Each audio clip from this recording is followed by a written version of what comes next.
Is Dr. Finn still a patient in the ICU? Here to visit him. Are you a relative? Second cousin.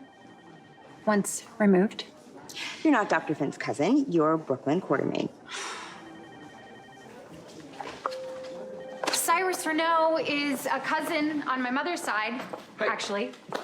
I'm gonna do you a favor and ignore what could be a case of fraudulent misrepresentation. Who did you want to see? Your brother. Finn. Why? I didn't know you and my brother were that close. I mean, do you even know Finn? I was looking for his room because I knew that's where I'd find you.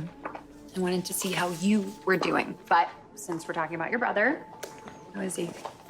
He's good. He's gonna make a full recovery. It was touch and go. I mean, heart surgery's never a joyride. They had to drain the pericardium, the fluid around his heart. God, you've just been losing your mind. Yeah, our dad showed up, courtesy of my mom. She called him on the way to a breaking news story and told him about Finn's surgery. To his credit, he got right on a plane. Unfortunately, Finn wasn't thrilled. What about you? Do you have problems with your dad, too? No, we're great. Turns out my parents are getting divorced, though. At least that's what my mom thinks. My dad's kind of holding out hope the marriage can be fixed. So sorry. Do you want to grab a coffee and talk about it? No, not really. I'd rather hear how you're doing. Oh my God. You mean after that karaoke train wreck? Oh, it wasn't that bad. It was a disaster, but at least something good came of it. I packed my things. You mean they're no longer draped all over the furniture? As in, they're all in my suitcase. I'm vacating your lumpy couch, and I bought myself a one-way bus ticket to New York City. You're leaving Port Charles? It's not like my life is full of options. I mean, you could patch things up with your dad. Like I said, no other options. What are you gonna do in New York City? How are you gonna live? I'm moving back in with my mother. And you're singing? Look, I know you're depressed about what happened at the Floating Rib, but it was just one night. Okay, you gotta keep doing it. Just to forestall the rah-rah speech, I promise I will give it a try. And you're gonna see a specialist. You are pushy.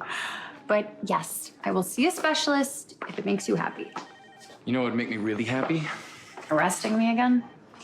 I was gonna say taking you out for a drink, but arresting you, we could do that because I need the collar, so. So is that all I'm good for? Filling your quota? Well, unfortunately for you, I can't spend the night in jail because I'm leaving for the big city tonight. That soon? Well, you can read me my rights for old time's sake. Oh no, you're not getting off that easy.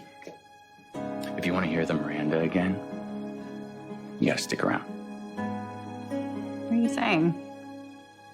Are you gonna miss me? Do you know why I liked arresting you? Because you enjoy seeing me behind bars. No, because you are unlike anyone that I have ever met.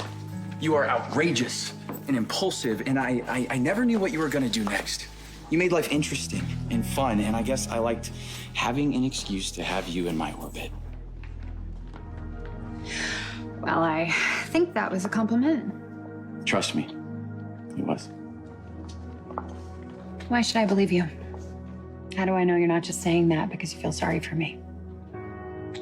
Because when I thought my brother was gonna die, I made a deal with myself that I wasn't gonna waste time leaving things unsaid or talking around stuff, so I'm just gonna be honest. And yeah, BrookLynn, I'm going to miss you. So how far does this honesty policy go? All the way to you telling Willow you're still in love with her?